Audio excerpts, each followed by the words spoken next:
Was your Eurowings flight delayed, cancelled, or did you miss your connection? Don't worry, you may be entitled to compensation. In this video, I'll guide you through the straightforward steps to claim compensation for any flight disruption with Eurowings using Compensaire. Trusted by countless passengers, Compensaire takes care of the entire process, making it easy for you to get the compensation you deserve. Let's get started. First, go to Compensaire. While you could search for it online, it's best to avoid phishing sites by using the secure link provided in the description of this video. Once on the site, enter your Eurowings flight details, departure and arrival cities, flight number, and travel date.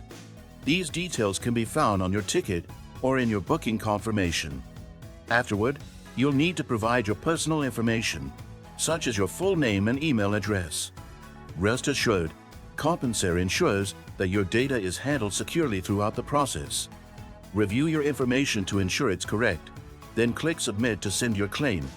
From here, Compensaire will take over, managing all communication with Eurowings to secure your compensation. All you need to do is wait for updates. Once your claim is successful, you'll receive an email, and your compensation will be transferred directly to your preferred account. And that's it. Getting compensation for a delayed, cancelled, or missed Eurowings flight is simple with Compensaire. If you found this guide helpful, don't forget to like, subscribe, and leave a comment below.